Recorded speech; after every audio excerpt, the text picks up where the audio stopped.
ધરો આઠમ માટે ચોખાના લાડુ બનાવવા 1 કપ ચોખાનો લોટ લેશું, જેને 2 થી 3 મિનિટ માટે સ્લો ગેસની ફ્લેમ પર ડ્રાય રોસ્ટ કરી લેશું. તો લોટનો કલર ના બદલાય અને લોટ એકદમ હલકો થાય ત્યાં સુધી ડ્રાય રોસ્ટ કરવાનો છે. તો લોટ થોડો શેકાય એટલે એમાં 5 ટેબલ સ્પૂન જેટલું નાળિયેરનું ખમણ ઉમેરી દેશું અને એને પણ લોટ સાથે થોડું શેકી લેશું.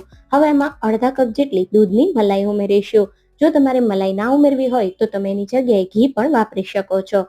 સાથે 2 ટેબલ સ્પૂન જેટલું ઘી ઉમેરીશું અને હવે અડધા કપ જેટલો સાકરનો ભૂકો ઉમેરી બધી જ વસ્તુને સારી રીતે મિક્સ કરી દેશું. હવે 1/4 ટીસ્પૂન જેટલો એલચી પાવડર, 2 ટેબલ સ્પૂન કાજુ બદામ અને પિસ્તા ઉમેરી મિક્સ કરી દેશું અને મિશ્રણને ઢાંકી 10 મિનિટ માટે રેસ્ટ આપીશું, જેથી થોડી વરાળ બનશે અને એ જ વરાળના લીધે થોડું મોઇશ્ચર થશે, જેમાં આપણા લાડુ તૈયાર થઈ જશે. તો હવે 10 મિનિટ પછી આ રીતે મીડિયમ સાઇઝના હલકા હાથે લાડુને વાળી લેશું અને લાડુને બદામની સ્લાઇસ સાથે સજાવી દેશું.